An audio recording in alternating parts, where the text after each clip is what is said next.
এতিয়া পৰৱৰ্তী পদৰ যোগেদি আমাক বুজাব গৈছে ক'ব গৈছে যে সেই নৱসিদ্ধৰ যিটো বাহ্যিক আধ্যাত্মিক তেওঁলোকৰ চাৰিত্ৰিক বৈশিষ্ট্য তাৰ এটা সুন্দৰ প্ৰতিচ্ছবি আমাৰ দিব বিচাৰিছে। কাহাতো কিঞ্চিতো মনে নাহি আশকতি আকাশে সঞ্চাৰে হবে অবাধিত গতি। কাৰো প্ৰতি আসক্ত নাই, কাৰো প্ৰতি মোহ নাই, মোহশূন্যভাৱে তেওঁলোকে আকাশ মাৰ্গত কোনো বাধা বিঘিনি নোহোৱাকৈ গতি কৰিছে। ঋষিগণ সমে নিমি ৰাজা মহাশয় কৰে মহাযজ্ঞ আতি আনন্দ হৃদয়। নিমি ৰজাই ঋষি সমস্তক দেৱঋষি ৰাজঋষি ব্ৰহ্মঋষি ঋতিজসকলক লৈ তেওঁ আনন্দ মনেৰে যজ্ঞ কৰি আছে। ভৈলা নৱসিদ্ধ সেহি সভাত প্ৰৱেশ সূৰ্য সম জলে দেহা দিগম্বৰ বেশ। নিমি ৰজাৰ সেই যজ্ঞস্থলীত গৈ অনিমন্ত্ৰিতভাৱে এই 9জন সিদ্ধ পুৰুষে গৈ প্ৰৱেশ কৰিছে আৰু তেওঁলোকৰ শৰীৰৰ জ্যোতি সূৰ্যৰ দৰে উজ্জ্বল হৈ গৈছে। মহাভাগৱত সবে অকস্মাতে আইলা দেখিয়া সভাৰ লোক বিস্ময় পাইলা। অকস্মাতে গৈ অনিমন্ত্ৰিতভাৱে যেতিয়া নিমি ৰজাৰ যজ্ঞস্থলীত 9জন সিদ্ধ পুৰুষ উপস্থিত হৈছে, তেওঁলোকক দেখাৰ লগে লগে সেই যজ্ঞস্থলীত থকা সভাসদসকল বিস্ময় অনুভৱ কৰিছে, আশ্চৰ্য প্ৰকাশ কৰিছে। তাসম্বাক দেখি আতি সচকিত মতি গুৰু পুৰোহিত সমে উঠিলা নিৰ্পতি।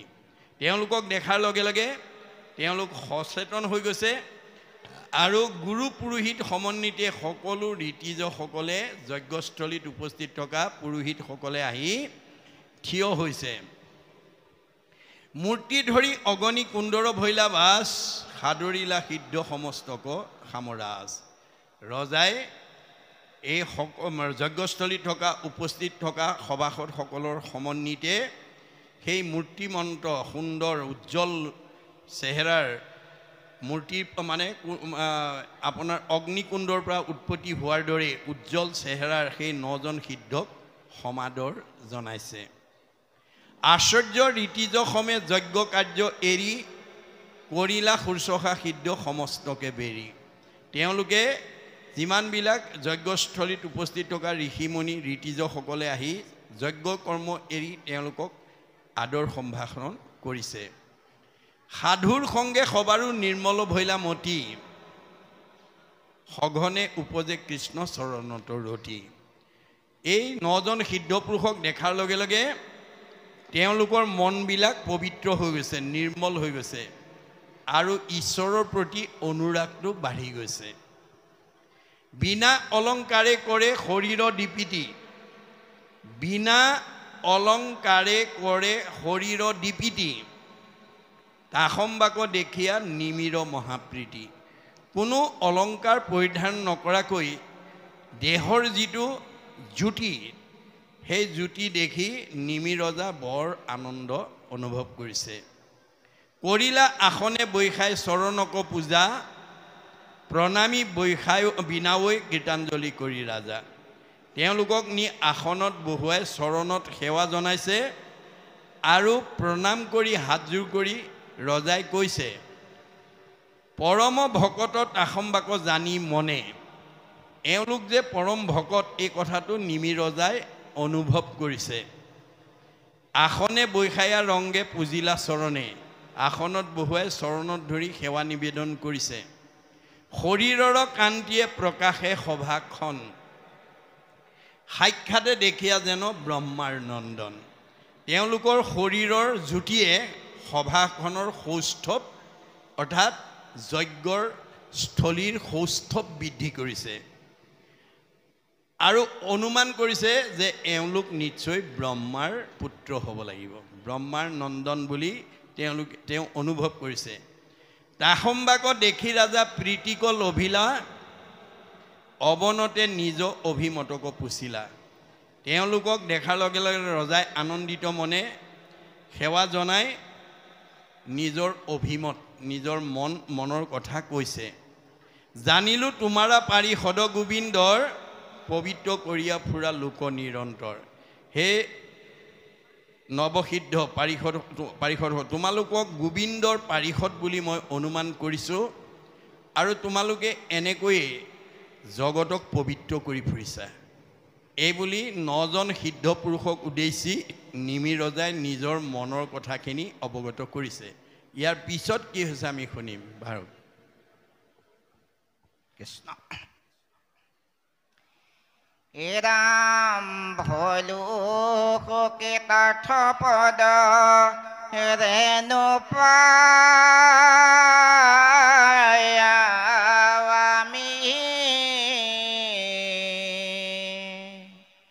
এৰাম জানিলো আজি হে মুত তুষ্ট কৃষ্ণ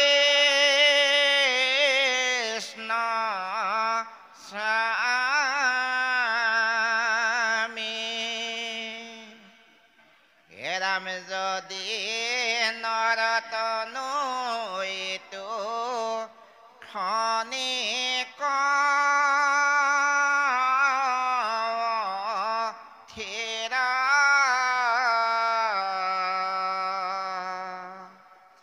তথাপি দুৰ্লভ মানুহ মনুষ্য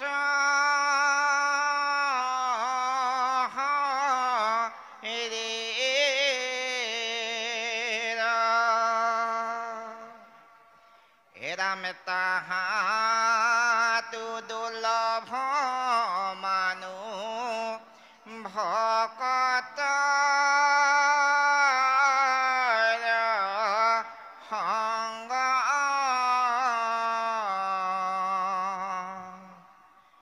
লভিলো দুৰ্লভ লাভ কিনো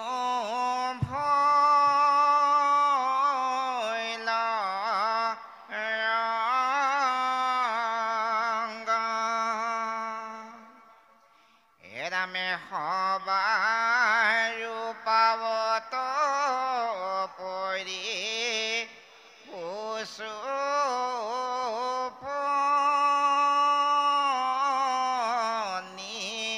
পাতে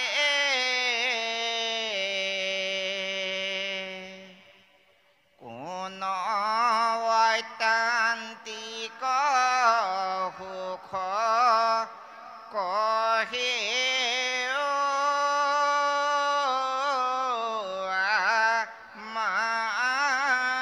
মাতে এৰামে অখাৰ সংসাৰ কিছু নাহি হেধে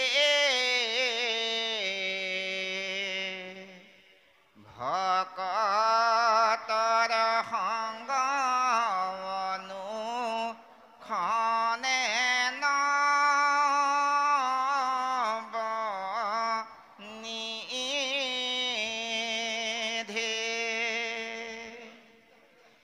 এৰামে কোন বাৰ শস্য ধৰ্ম কহে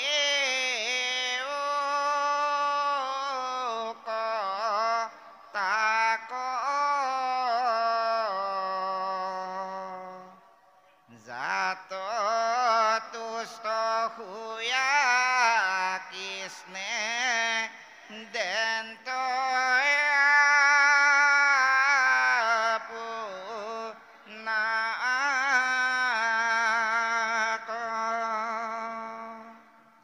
এৰাম তাক জানিবাক যদি জুইগ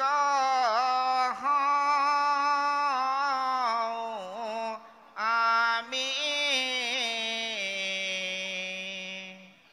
তেৱে কহেও কবলো হবাকো না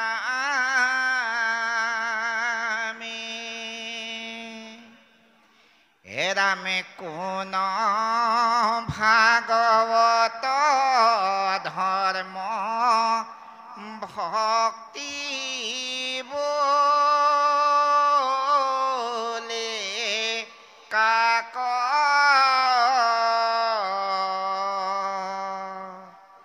কোন মায়া কোন বাউ পায়ে তো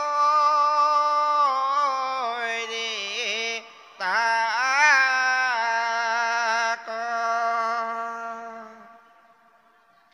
হেৰাম কাক হেৰাম কাক বুলি বৰ্ম কৰ্ম যুগ নাম অৱতৰিকে খবে কৰন্ত কোন কাম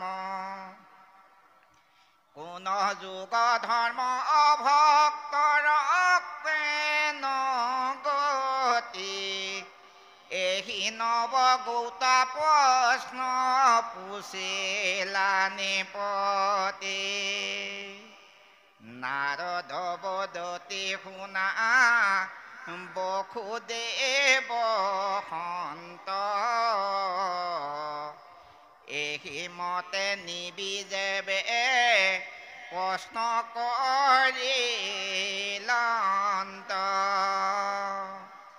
হেৰাম শুনি সিদ্ধ হবে মহা প্ৰীতি কলভিলা ৰীতি সদস্য নিপতি কপ সংখিলা হেৰাম নৱহিতে সিদ্ধান্ত দিলন্ত অনুক্ৰমে আত্যান্তিক সুখ কবি কহিলা প্ৰথমে হেৰাম প্ৰথমতে কবি সিধে দিলন্ত উত্তৰ শুনা মহাৰাজা কহু কথা সাৰতৰ কৃষ্ণ এতিয়া পৰৱৰ্তী পদৰ যোগেদি কৈছে ভৈলহো কৃতাৰ্থ পদৰ ৰেণু পায়া আমি নিমিৰজাই কৈছে তোমালোকৰ পদধূলি পায়েই মই পৰম কৃতাৰ্থ হৈছোঁ জানিলোঁ আজিহে মোত তুষ্ট কৃষ্ণ স্বামী যে মোৰ প্ৰতি আজি ভগৱান সন্তুষ্ট হৈছে যাৰ কাৰণে অনিমন্ত্ৰিতভাৱে 9জনকৈ সিদ্ধ পুৰুষ আজি মোৰ গৃহত উপস্থিত হৈছে যদি নৰ তনু ইটো ক্ষণিক অথিৰ তথাপি দুৰ্লভ মানুহ মনুষ্য শৰীৰ যে আমাৰ মানুহ শৰীৰটো যদিও ক্ষণস্থায়ী তথাপিও বৰ দুৰ্লভ মানুহ জন্ম পাবলৈ বৰ দুৰ্লভ তাহাঁতো দুৰ্লভ মানুহ ভকতৰ সংগ মানুহৰ জন্ম পাবলৈকে দুৰ্লভ তাতোতকৈও দুৰ্লভ ভকতৰ সংগ পোৱাটো লভিলো দুৰ্লভ লাভ কিনো ভৈল ৰংগ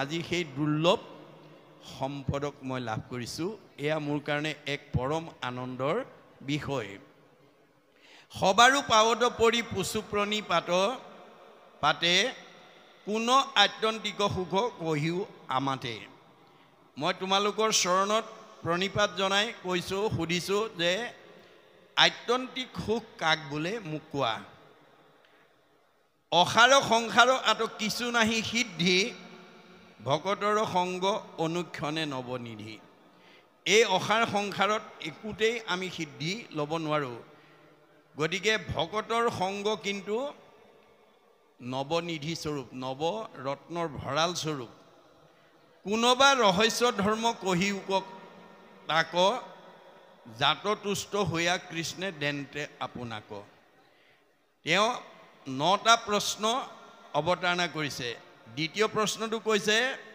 কোনোবা ৰহস্য ধৰ্ম কহিউক তাক যে ৰহস্য ধৰ্ম কি তাক কোৱা জাততুষ্ট হৈয়া কৃষ্ণে দেন্ত আপোনাক যিটো ধৰ্মত ভগৱন্ত সন্তুষ্ট হৈ নিজকেই দি দিয়ে সেই ৰহস্য ধৰ্ম কি মোক কোৱা তাক জানিবাক যদি যোগ্য হওঁ আমি তেবে কহিউক বোলো সবাকো প্ৰণামী যদি মোৰ যোগ্যতা আছে বুলি ভাবা তোমালোকক সকলোকে প্ৰণাম কৰি কৈছোঁ, মোক এই কথাখিনি উত্তৰ দিয়া।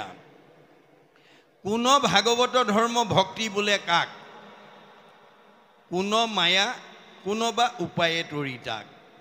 যে ভাগৱত ধৰ্ম কি, ভক্তি ধৰ্ম কাক বুলি কয়, আৰু কি উপায়ে আমি এই মায়াৰ সংসাৰৰ পৰা উদ্ধাৰ হ'ব পাৰিম। কাক বুলি ব্ৰহ্ম কৰ্মযোগ কাৰ নাম, যে ব্ৰহ্ম কাক বোলে আৰু কৰ্মযোগ কাৰ নাম।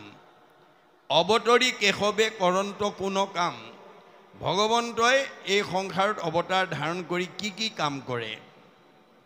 কোন যুগ ধৰ্ম অভক্তৰ কেন গতি, যুগ ধৰ্ম কি আৰু অভক্তৰ গতি কেনেকুৱা হ'ব।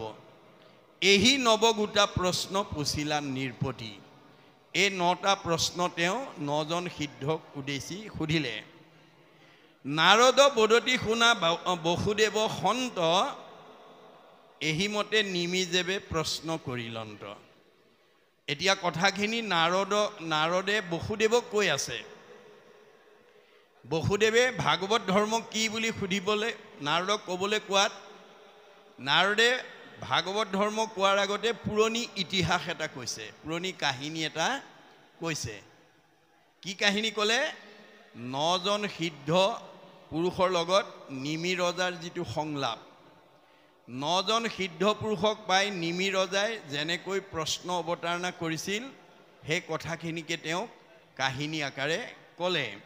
আৰু বসুদেৱক কৈছে যে এহিমতে নিমিজেবে প্ৰশ্ন কৰিলন্ত। এনেকৈ যেতিয়া নিমি ৰজাই প্ৰশ্ন কৰিলে, শুনি সিদ্ধ সবে মহা প্ৰীতিকল অভিলা। তেতিয়া 9জন সিদ্ধই পৰম আনন্দিত হ'ল। ঋতিজ সদস্য নিৰপতিক প্ৰশংসিলা। ঋতিজকে প্ৰমুখ্য কৰি সদস্যসকলে নিমি ৰজাক প্ৰশংসা কৰিছে। নৱসিদ্ধে সিদ্ধান্ত দিলন্ত অনুক্ৰমে, আত্যন্তিক সুখ কবি কহিলা প্ৰথমে। এতিয়া প্ৰথম প্ৰশ্নটো আছিল আত্যন্তিক সুখ কাক বোলে, এই কথা কোৱা। এতিয়া 9জনে ক্ৰম অনুসৰি 9টা প্ৰশ্ন উত্তৰ দিবলৈ যাওঁতে প্ৰথম প্ৰশ্নটো উত্তৰ কবি সিদ্ধই দিছে। প্ৰথমতে কবি সিদ্ধে দিলন্ত উত্তৰ, শুনা মহাৰাজ কহোঁ কথা সাৰতৰ। যে তোমাৰ প্ৰশ্নৰ সাৰ তত্বৰ কথা কওঁ, তুমি শুনা। এইখিনিলৈকে আমাক কৈছে। ইয়াৰ পিছত কি কৈছে আমি শুনিম। কৃষ্ণ।